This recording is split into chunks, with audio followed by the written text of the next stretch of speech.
Maker सूत्र कह लो, या सीधे सीधे ये भी प्रश्न आ सकता है कि किसी लेंस के द्वारा अपवर्तन का सूत्र स्थापित कीजिए। किसी लेंस के द्वारा अपवर्तन का सूत्र स्थापित कीजिए। क्लियर?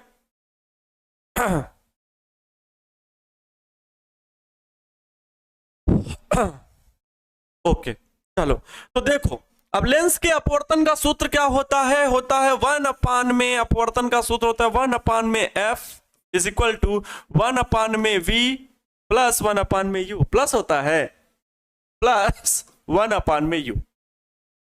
बताओ क्या सही लिखा है? लेंस के अपवर्तन का सूत्र क्या सही लिखा है?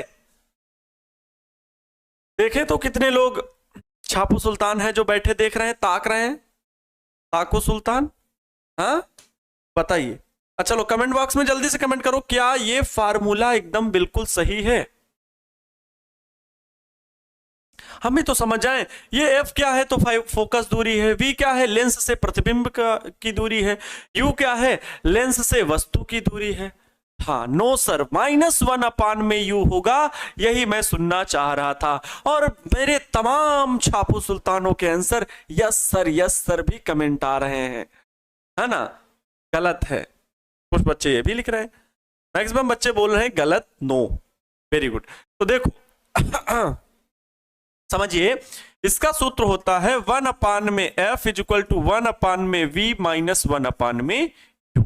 ये होता है फोकस दूरी के लिए लेंस का सूत्र कह लो, जहां पर f क्या होता है, v क्या होता है और u क्या होता है। इसको स्पष्ट रूप से लिख लीजिए। f क्या होता है? तो फोकस दूरी, लेंस की फोकस दूरी होती है, लेंस की फोकस दूरी। अच्छा, लेंस की फोकस दूरी कैसे ज्ञात की जाती है?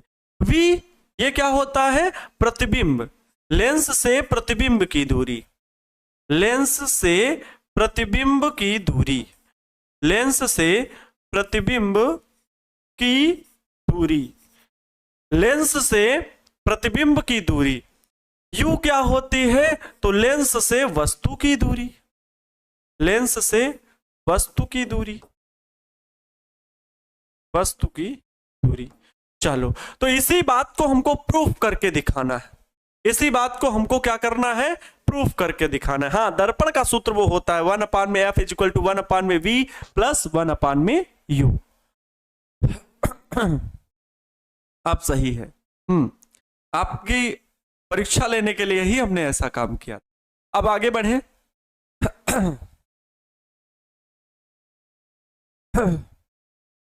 चलो नेक्स्ट, चलो इसको करते हैं प्रूफ। पतले लेंस के लिए अपवर्तन का सूत्र प्रूफ करना है, डेरिवेशन करना है। तो मेरे टीपू सुल्तानों, आप लोग क्या करेंगे? सबसे पहला काम लेंस बनाएंगे। क्या बनाएंगे? लेंस। अच्छा, एक फिगर बनाने के लिए सबसे पहला काम कि आपको लेंस को बनाना पड़ेगा, लेंस को साफ सुथरा ही बनाना। ठीक, पतला लेंस है, बहुत पतला लेंस है, ये बहुत ही पतला लेंस है। लेकिन सर ये तो पतला कम दिख रहा है। जूम करके बना रहे हैं, ये लो। अब बड़ा हो गया, और थोड़ा अच्छे से बनाते हैं। ओहो, और अच्छे से बनाते हैं।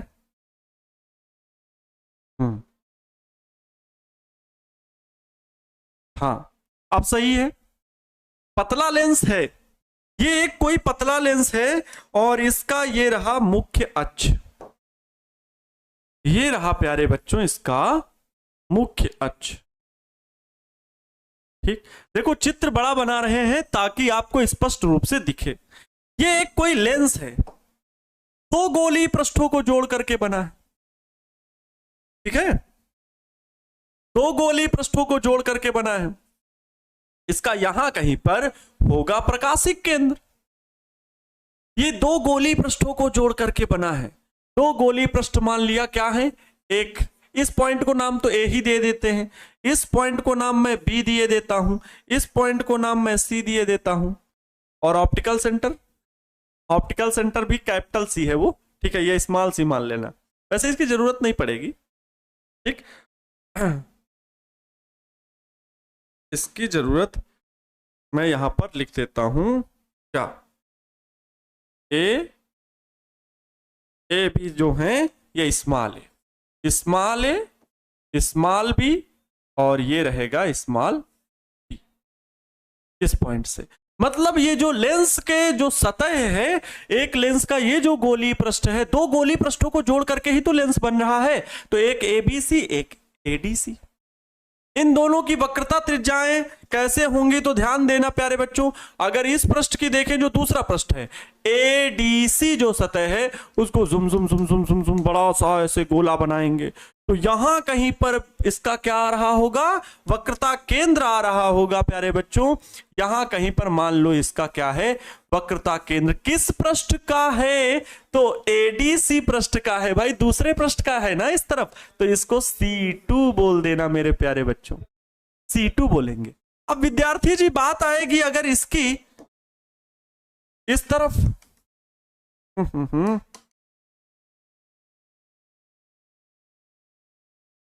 तो हटाना पड़ेगा।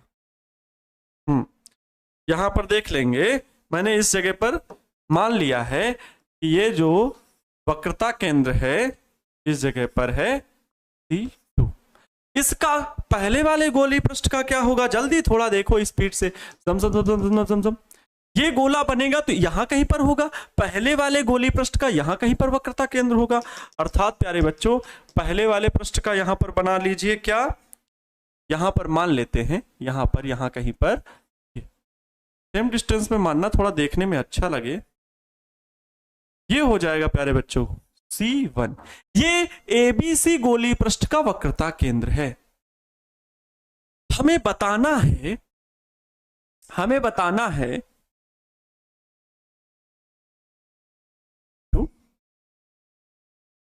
C1।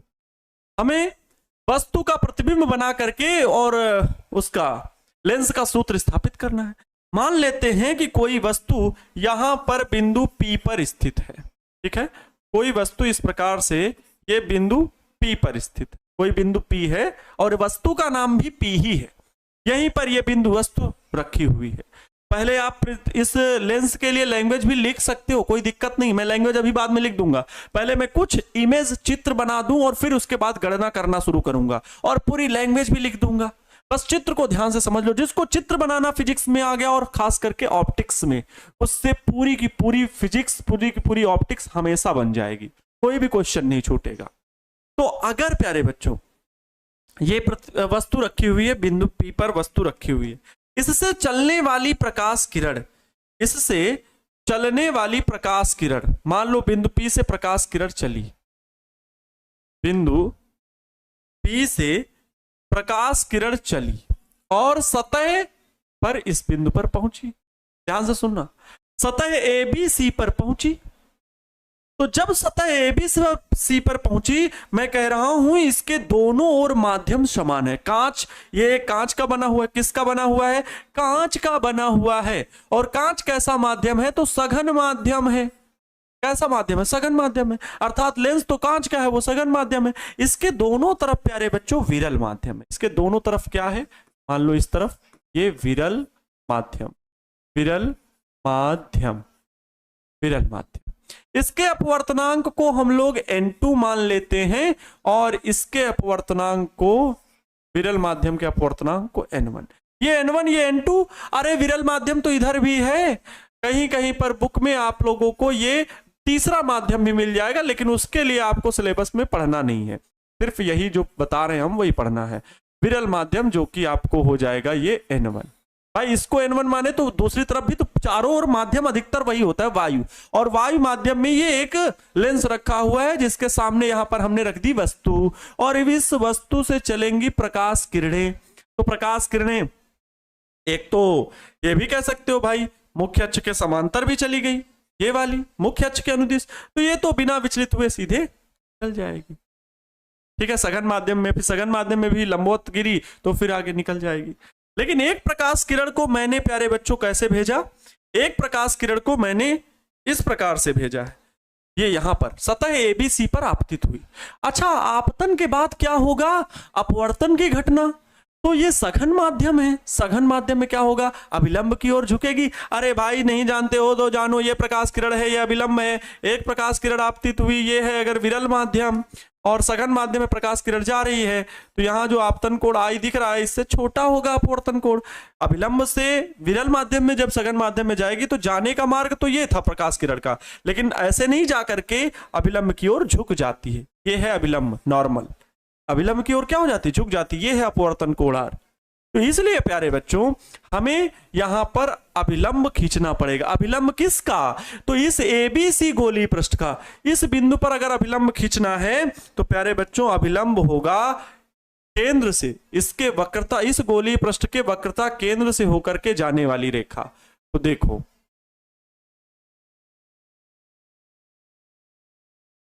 इसके वक्रता केंद्र से होकर के जाने वाली, ऐसे ये होगी, ये क्या होगी? अभिलंब रेखा होगी। यही है प्यारे बच्चों नॉर्मल अभिलंब।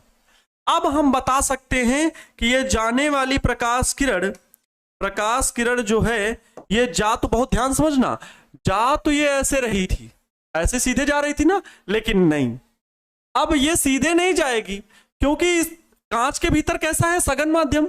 और कांच के भीतर अगर सघन माध्यम है तो ये सघन माध्यम में ये जो अभिलंब है इसकी ओर क्या हो जाएगी? झुक जाएगी। और जब अभिलंब की ओर झुक जाएगी तो कुछ इस प्रकार से जाएगी, कुछ इस प्रकार से जाएगी। और थोड़ा दूर जा सकती है, और थोड़ा दूर जा सकती है, मैं उसको बढ़ा देता हूं अभी, ऐसे। ठीक, अभिलंब की ओर झुक जाएगी, अभिलंब की ओर क्या हो जाएगी? झुक जाएगी।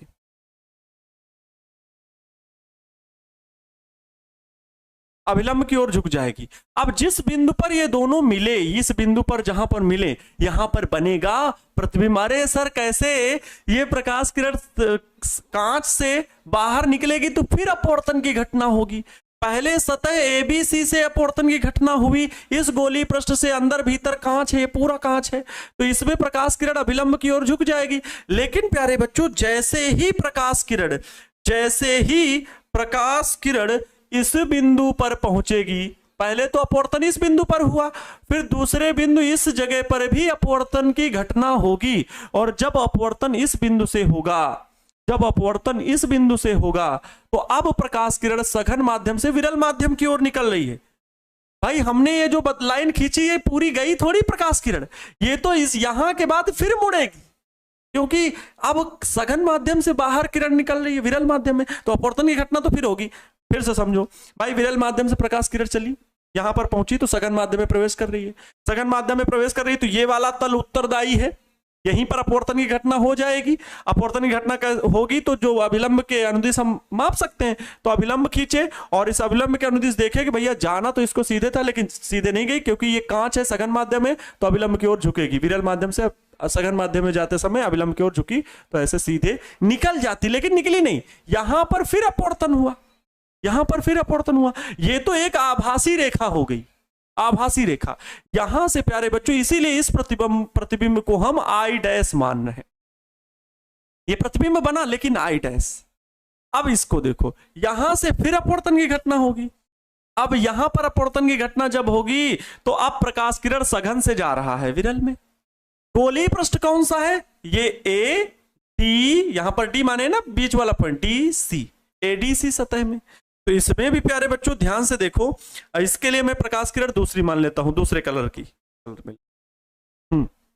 ध्यान समझना। तो इसमें पहले आप इसका खींच दीजिए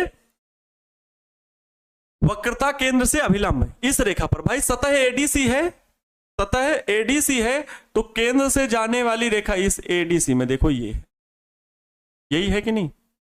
ये तो ये प्यारे बच्चों है इसका नॉर्मल सतह एडीसी का।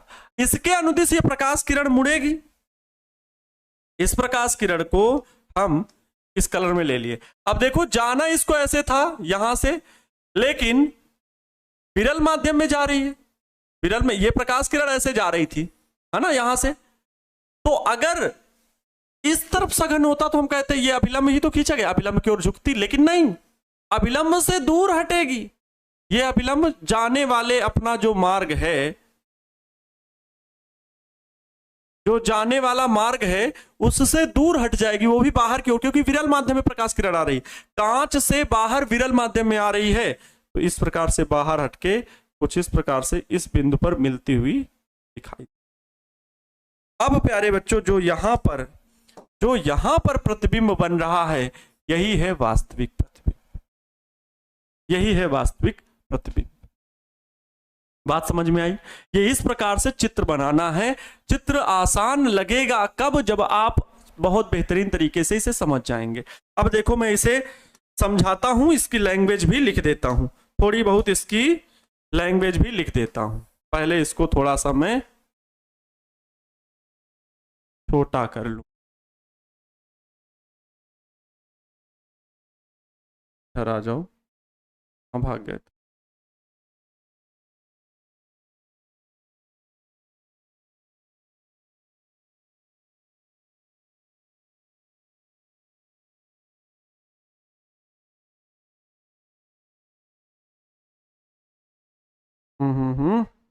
ओके बच्चों, बस मैं इसे अच्छे से सिलेक्ट करके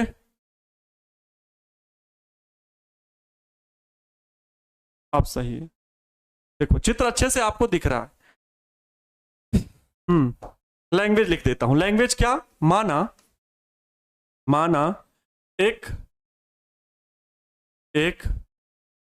डी मोटाई का, बहुत कम मोटाई का, माना एक सूक्ष्म मोटाई का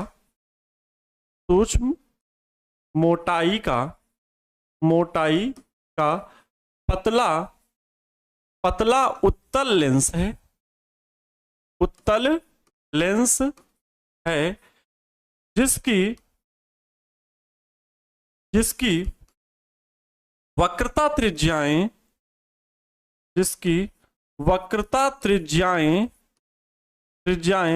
R1 तथा R2 हैं। R1 तथा R2 हैं। सर वक्रता त्रिज्या क्या होगी? तो प्यारे बच्चों मैं बता दूं, वक्रता केंद्र से ये दूरी जो है, ये वक्रता R1 कहलाएगी। सॉरी, इस तरफ तो होगा R2, यही कह रहे हैं, यही सब होता है हमसे मिस्टेक ना। ये R2 वाला, इस तरफ वाला क्या होगा? यहां से ये R1 होगा। यहां वक्रता केंद्र तक की दूरी, ये R1, ये R2, ये R1, ये R2। इस तरह कांच और सघन माध्यम लिखा हुआ है, कोई दिक्कत नहीं, समझ लेना। इसको साफ कर दें, इसको साफ कर दे रहे हैं, अच्छे से बना दे रहे हैं हम। ठीक,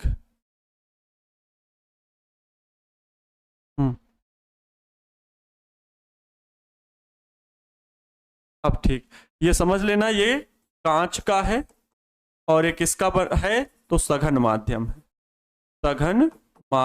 है। अब तो याद रहेगा। और ये इसका अपवर्तनांक N2 है, इसका अपवर्तनांक जो है वो N2 है कांच का। ठीक, ये वायु का नहीं है N2 अपवर्तनांक, बल्कि कांच का है। तो R1 तथा R2 है, त्रिज्याएं R1 तथा R2 है। बहुत सिंपल सी बात है।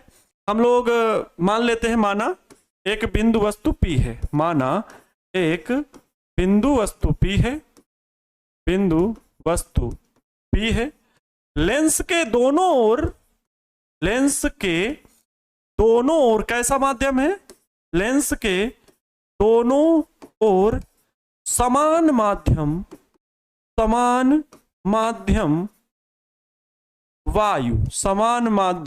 वायु, जिसका अपवर्तनांक क्या है? N1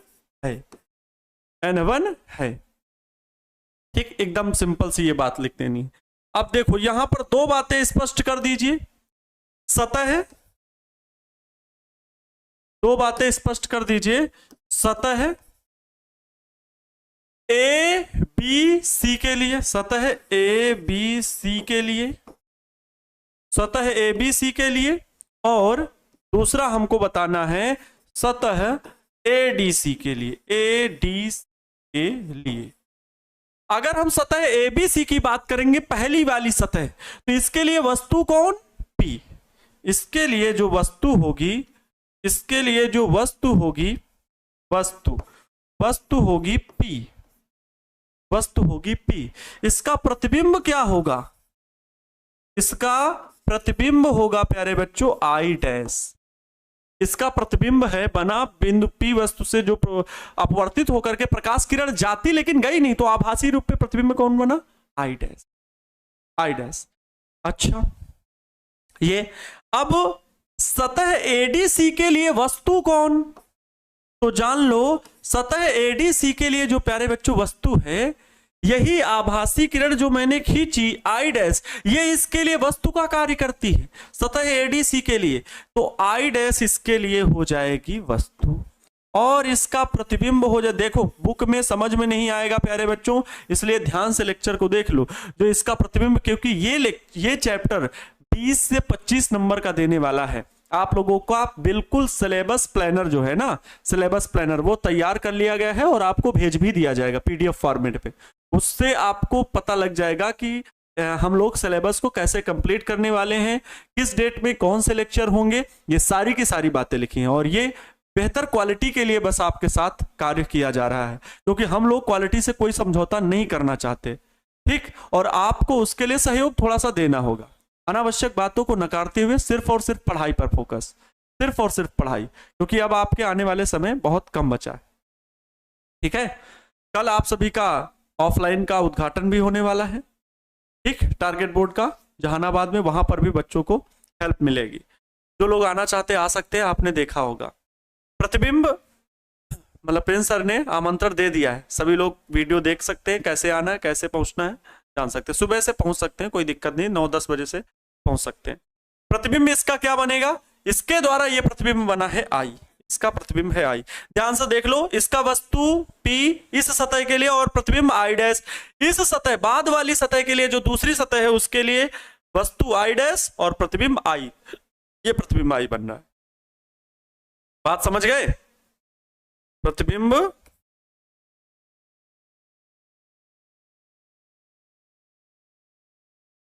चलो अब बढ़ते हैं आगे की ओर। अब हमें अपवर्तन का सूत्र लगा देना है, बस सवाल हल हो जाएगा। अपवर्तन के सूत्र से, जब प्रकाश किरण विरल माध्यम से सघन माध्यम में जा रही है, ठीक है। चलो, तो जब प्रकाश किरण, जब प्रकाश वस्तु P से जब प्रकाश वस्तु P से लेंस में प्रवेश करता है, लेंस में प्रवेश करता है, तब के लिए प्यारे बच्चों क्या, अर्थात प्रकाश किरण किधर जा रही है? तो प्रकाश किरण जा रही है विरल माध्यम से सघन माध्यम में, विरल माध्यम से सघन माध्यम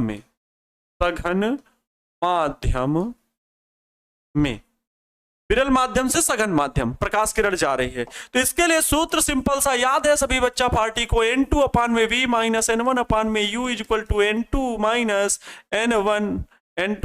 N1 बटे में N2 माइनस N1 बटे में R लिख दीजिए इस सूत्र में।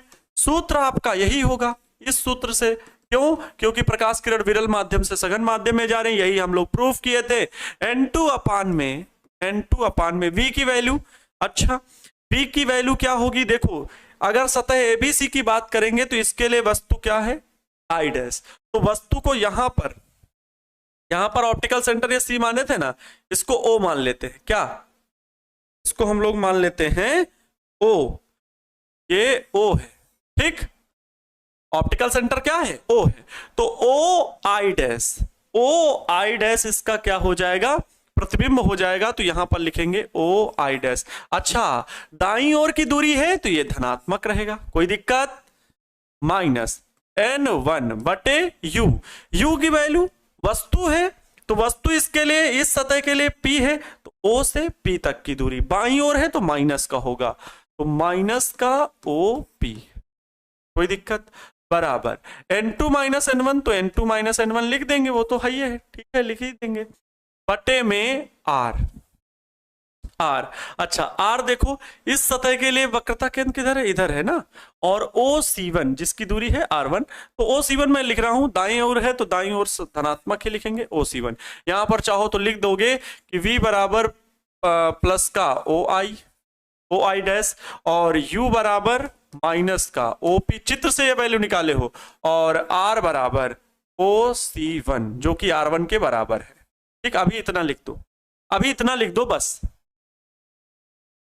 अभी इतना ही लिख दो बस। अच्छा ये माइनस माइनस प्लस हो जाएगा, बस इतना लिख देते हैं। चलो N2 बटे ओ आई डैश प्लस, ये माइनस माइनस प्लस हो गया ना, N1 बटे ओ पी बराबर, इसको भी मल्टीप्लाई कर देते थोड़ा, N2 बटे ओ सी वन माइनस इसको ओ सी वन, इसके नीचे भी N1 बटे ओ, N2 बटे ओ सी वन और N1 बटे भी ओ सी वन लिख दिए। इसको समीकरण 1 मान लो, इसको समीकरण 1 मान लो। अब चलते हैं कि जब प्रकाश थोड़ा सा, ठीक है, जब प्रकाश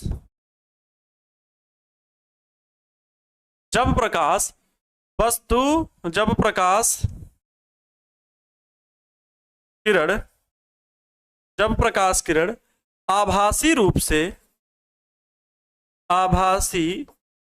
से आई डैश से चले, तब, या जब प्रकाश आभासी रूप से आई डैश से चलने का नहीं, जब प्रकाश किरण कांच से विरल माध्यम में प्रवेश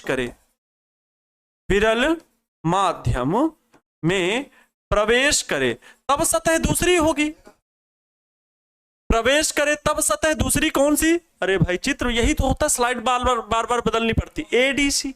अब कांच से जा रही है विरल माध्यम में, तो वस्तु है आई डैश, ठीक है, वस्तु है आई डैश, तो यहां पर हो जाएगा बच्चा पार्टी, सूत्र वही पहले लगा देते, पहले सूत्र लिख देते हैं क्या, एन, अब देखो यहां पर N2 बटे V था, अब प्रकाश किरण कहां से कहां जा रही है, लिखिए जरा, स्पष्ट करिए, आप लोग भी कॉपी में लिख दीजिए कि अब प्रकाश किरण सघन से विरल माध्यम में जा रही है, सघन से विरल माध्यम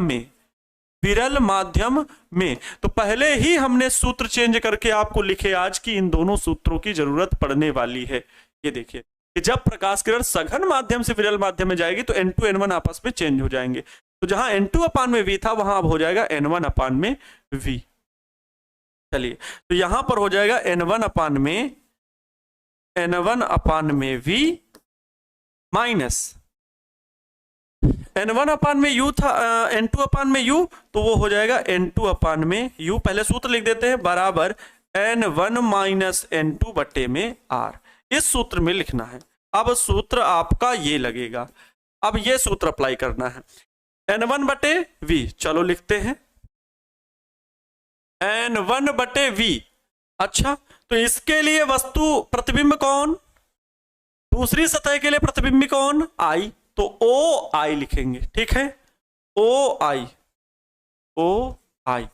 पॉजिटिव है तो पॉजिटिव लिख देंगे, माइनस, सूत्र में माइनस है ना, N2 बटे U, तो N2 बटे U वस्तु की दूरी, चलो इसके लिए वस्तु कौन, ओ आई डैश, प्लस में ही है क्योंकि दाईं ओर है, तो प्लस का ओ आई डैश। जिन्होंने चिन्ह परिपाटी नहीं पढ़ा, शुरू से लेक्चर नहीं देखे, वो लोग कमेंट किया करते हैं सर हमको ये नहीं पता पॉजिटिव कैसे ले रहे हैं, निगेटिव कैसे ले रहे हैं। अरे भैया पूरे complete lecture day to day देखोगे तो मैं कह सकता हूं, इस बात का आपको विश्वास दिलाता हूं, कहीं पर भी कोई डाउट नहीं रहेगा, और सभी बच्चों के, मैक्सिमम बच्चों के यही कमेंट आ रहे हैं कि सर ये चैप्टर मुझे बहुत बेहतरीन तरीके से समझ में आ रहा है ना। तो प्लस का ओ आई डैश बराबर N1 माइनस N2 बटे R, तो इसके लिए त्रिज्या कौन सी, ये दूसरा पृष्ठ था ना, तो दूसरा पृष्ठ ये C2, तो OC2 दूसरे पक्ष में है, बाएं पक्ष में, इस तरफ बाएं साइड है, तो माइनस का होगा OC2। चलो मल्टीप्लाई करा लेते हैं, तो N1 अपान में OI, ये तो प्लस माइनस माइनस ही रहेगा, मतलब माइनस N2 अपान में OI डैश बराबर, ये N1 अपान में माइनस का हो जाएगा ना, तो क्योंकि ये माइनस का OC2 N1 के नीचे भी, माइनस का OC2 N2 के नीचे भी, तो माइनस का OC2 और ये माइनस का OCT जब माइनस के N2 के नीचे जाएगा तो प्लस का हो जाएगा, मतलब प्लस का N2 अपान में OC2 हो जाएगा। यहां पर प्यारे बच्चों एक बात समझा दो एग्जामिनर को कि यहां पर आपने V U क्या वैल्यू ली है, ये V और U की क्या वैल्यू, तो V की वैल्यू है OI ली है आपने और U की वैल्यू OI डैश ली, ठीक है, और R की वैल्यू आपने ली है OC2, ठीक है। ये बात समझा दो एग्जामिनर को समझाना जरूरी है, ठीक। ये समीकरण नंबर मान लो 2 है, ये समीकरण 2, और यहां पर प्यारे बच्चों समीकरण था आपका, समीकरण यहां पर था 1। समीकरण 1 और 2 को जोड़ देते हैं, देखते हैं क्या मिलता है। समीकरण 1 व 2 को जोड़ने पर, समीकरण 1 व 2 को जोड़ने पर, 1 व 2 को जोड़ने पर, चलो जोड़ देते हैं। LHS को LHS से जोड़ेंगे, RHS को RHS से जोड़ेंगे। देखो N2 अपान में OI डैश, चलो लिखो N2 अपान में OI dash plus N1 upon में OP प्लस N1 अपान में OP, फिर इसका LHS जोड़ दो प्लस N1 अपान में OI माइनस N2 अपान में OI dash minus N2 upon में OI डैश बराबर। चलो अब पहले समीकरण का RHS लिखो, N2 अपान में C1, N2 अपान में C1 OC1, N2 अपान में OC1 माइनस N1 अपान में OC1 माइनस N1 अपान में OC1। थोड़ी सी भी मिस्टेक नहीं होनी चाहिए, बहुत सरल है, बस चिन्हों का ध्यान रखना। इसका RHS लिख लीजिए माइनस N1 अपान में OC2 प्लस N2 अपान में OC2। सबके LHS से जोड़ दिए और RHS से RHS जोड़ दिए समीकरण 1 और 2 में। अब देखो कुछ कैंसिल आउट हो रहा हो तो काट पीट सकते हो, कोई दिक्कत नहीं, परमिशन है। N2 अपान में OI डैश और ये N2 अपान में OI डैश, एक पॉजिटिव है एक निगेटिव है, एक ने एक को खल्लास कर दिया, ठीक है, एक ने एक को क्या कर दिया, एकदम खल्लास कर दिया। अब ये बचा N1 अपान में OI और N1 अपान में OP। कह सकते हैं कि हम इस प्रकार लिख सकते हैं N1 अपान में OI पहले लिख दिए, कोई दिक्कत, प्लस ठीक है N1 अपान में OI और ये फिर लिख दिए प्लस का N1 अपान में OP। भाई LHS में इतना ही बचा, RHS में चलते हैं, RHS में देखते हैं कुछ कटने पिटने वाला तो नहीं है। N2 अपान में OC1 नहीं है कहीं, N1 अपान में OC1 ये भी कहीं नहीं, चलो कोई बात नहीं, N1 कॉमन ले लो और N2 कॉमन ले लो, सही बोल रहे हैं ना, N1 कॉमन ले लो और N2 कॉमन ले लो, सही रहेगा। N1 कॉमन ले लेते हैं, N2 कॉमन ले लेते हैं, सही रहेगा, यही कर लिया जाए। N2 कॉमन लेंगे, N2 कॉमन हो जाएगा, N2 कॉमन ले लेंगे, बचेगा 1 अपान में OC1 प्लस 1 अपान में OC2, फिर माइनस N1 दोनों में कॉमन ले लेंगे तो मिलेगा 1 अपान में OC1 प्लस 1 अपान में OC2। चलो अच्छा अब देखो दूरियां, चित्र से दूरियां देखोगे तो प्यारे बच्चों क्या मिलेंगी, चित्र से सभी दूरियां देखो, जल्दी से सभी दूरियां देखो। OI बराबर क्या है, OP बराबर क्या है, OC1 बराबर क्या है, OC2 बराबर क्या है, बस यही दूरियां आपको देखनी है, यही 4 दूरियां। OI बराबर, आओ पहले OI बराबर देखते हैं।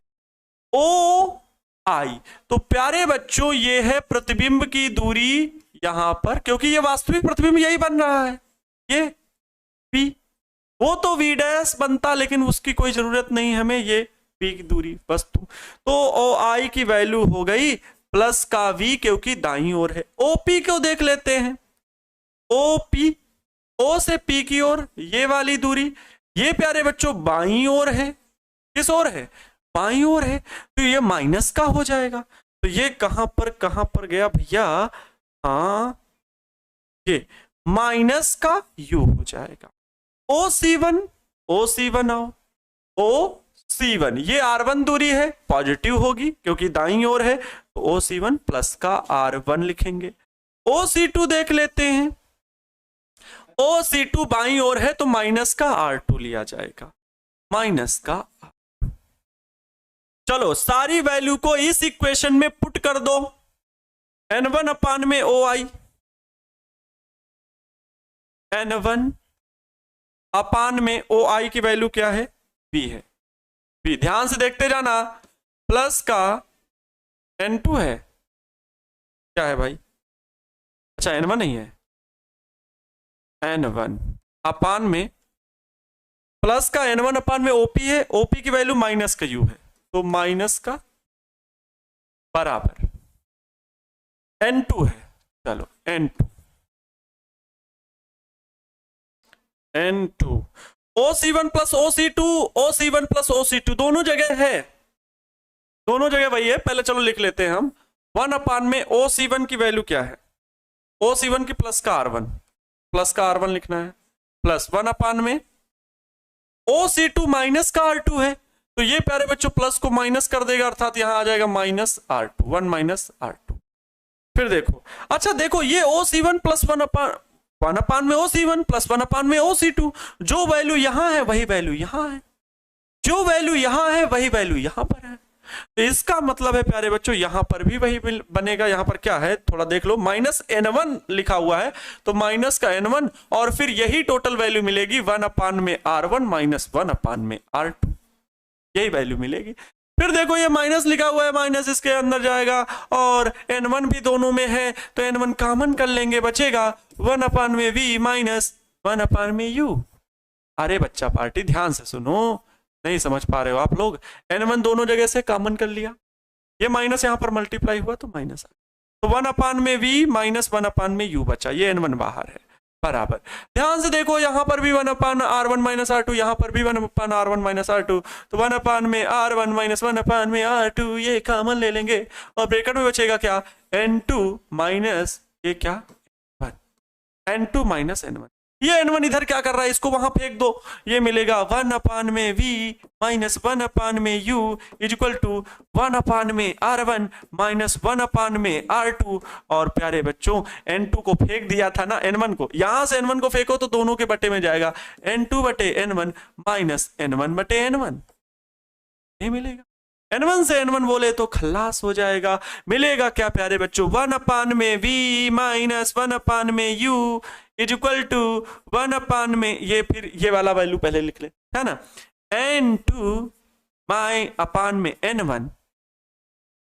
अच्छा N2 अपान में N1 को क्या लिखते हो, N लिखते हो ना अपूर्णांक, वैसे कैसे, जहां पर ये बता देना, इस बात को स्पष्ट कर देना साइड में, क्या, जहां N2 बटे N1 बराबर 1, भाई N2 बटे N1 बराबर 1, मतलब पहले माध्यम के सापेक्ष दूसरे माध्यम का अपूर्णांक, तो यहां पर आ जाएगा, हम इस चीज को लिख सकते हैं N2 बटे N1 माइनस N1 अपान में N1, इसको लिखेंगे N माइनस 1, N माइनस 1 और ब्रैकेट में ये चीज 1 अपान में R1 माइनस 1 अपान में, यही प्यारे बच्चों अभी सूत्र हुआ है एक तरह से अपवर्तन का, लेकिन इसको हम समीकरण नंबर मानते हैं 3, क्योंकि यहां से अभी 1 अपान में F इज इक्वल टू 1 अपान में V माइनस 1 अपान U तो मिला नहीं, तो पतले लेंस के लिए सूत्र का कैसे निगमन होगा।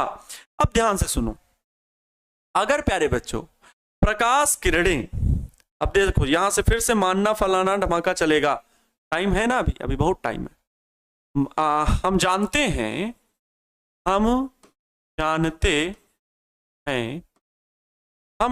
हैं कि मुख्य अक्ष के समांतर, हम जानते हैं अनंत से मुख्य अक्ष के समांतर चलने वाली किरणें, अनंत से मुख्य अक्ष के समांतर चलने वाली किरणें,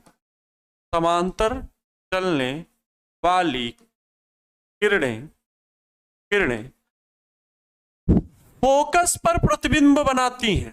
कहां पर प्रतिबिंब बनाती हैं, फोकस पर प्रतिबिंब बनाती हैं, अर्थात बनाती हैं। अर्थात क्या? अर्थात ये कि प्रतिबिंब को हम लोग फोकस दूरी लिख सकते हैं, प्रतिबिंब की दूरी को फोकस दूरी, और तथा वस्तु की दूरी को कहां पर, अनंत से वस्तु की किरणें आ रही हैं तो u बराबर इंफिनिटी। तब प्यारे बच्चों समीकरण 3 से, तब समीकरण 3 से क्या मिलेगा?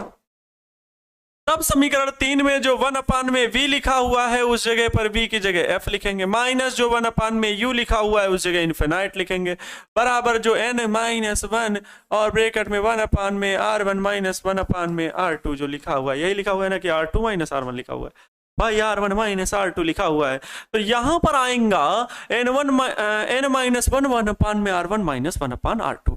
1/इंफिनिटी की वैल्यू बोले तो बिल्कुल जीरो, खत्म, इसको समझो 1 में f, ये मिलेगा 1 में f इक्वल टू n-1 और 1 में r1 माइनस 1 में। अब तुम लोग को मैं ऐसी चीज बताऊंगा कि आपका लेंस मेकर सूत्र बिल्कुल निगमित हो जाएगा। क्या? इसको इक्वेशन नंबर 4 मान, समीकरण 3 तथा 4 से, समीकरण 3 तथा 4 से लेटू सुल्तानो बताओ। बहुत लेट में आते हो ना आप लोग, बहुत लेट में आते हो। हाँ, तो समीकरण 3 तथा 4 से, कौन सा 3 है? ये 3 समीकरण, और समीकरण नंबर 4, इसके जरा RHS देखो, इसका RHS देखो और इसका RHS देखो, क्या सेम है?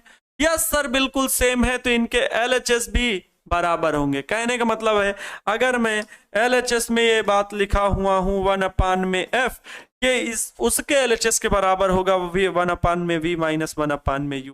ये प्यारे बच्चों हो जाएगा 1 में v माइनस 1 में u, और यही है लेंस के अपवर्तन का, यही लेंस का सूत्र कहलाता है, यही लेंस का सूत्र है, यही लेंस का सूत्र। प्रूफ हो गया प्यारे बच्चों?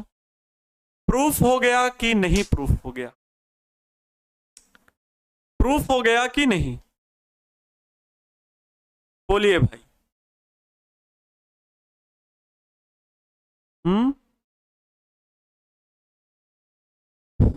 प्रूफ हो गया? यही उम्मीद थी आप लोगों से।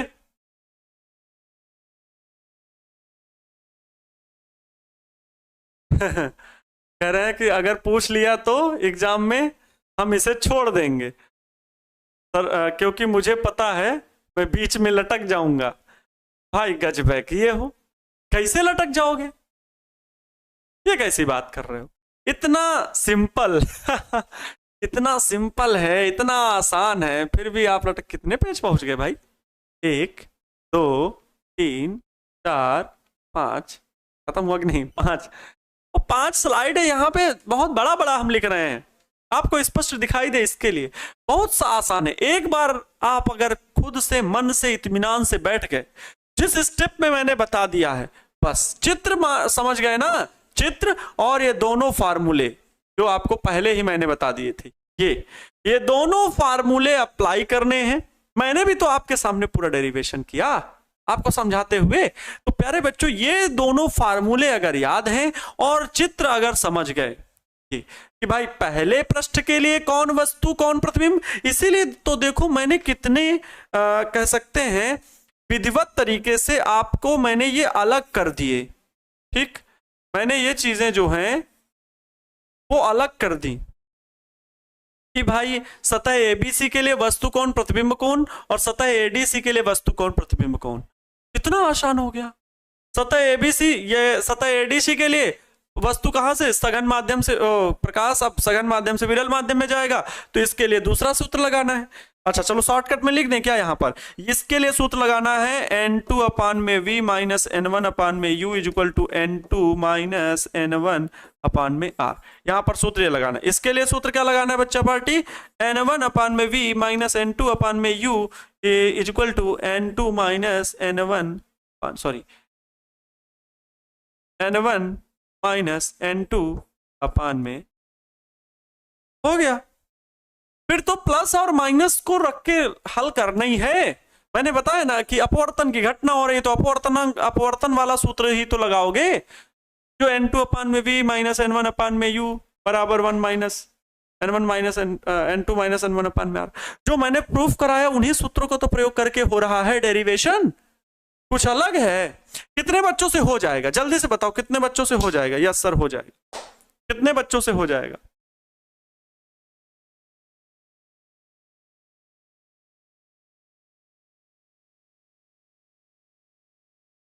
Yes sir.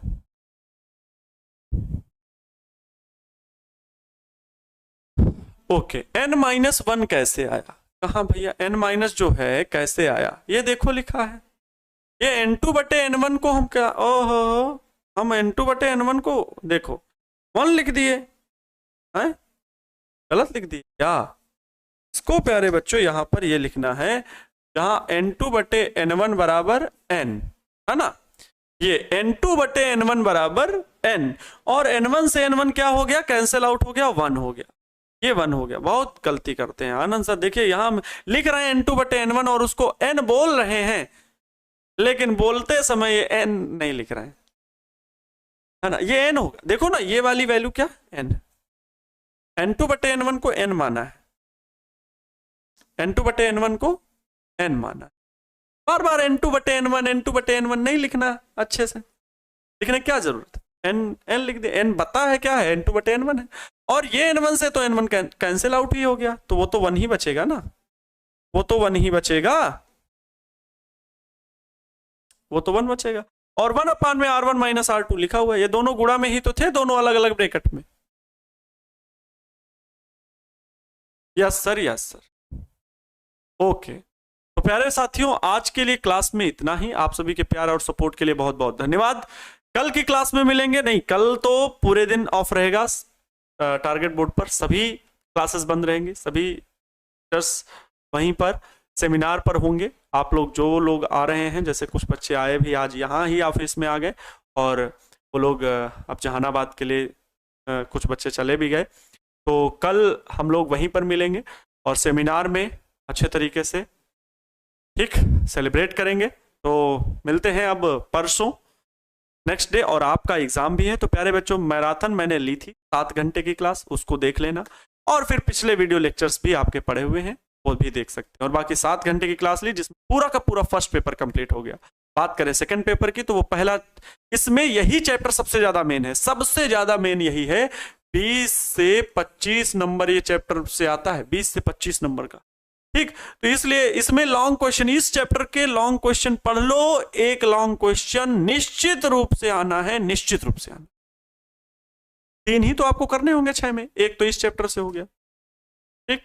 और एक आप पढ़ लेना बायो सेवर्ट नियम और एम्पियर के परिपथीय नियम वाले चैप्टर से, जो भी डेरिवेशंस थे। एक कूलाम वाले चैप्टर से, पहले ही चैप्टर को पढ़ लेना, उससे एक आ जाएगा, 3 आ जाएंगे। तो मतलब 4-5 चैप्टर मैं ऐसे बता दूंगा जिनसे आपके 70 में 70 नंबर आ जाएंगे। अब वो 4-5 चैप्टर में जल्दी बताऊंगा कौन से हैं, सीक्रेट, ठीक है। तो विद्यार्थियों आपके प्यार और सपोर्ट के लिए तहे दिल से शुक्रिया, धन्यवाद।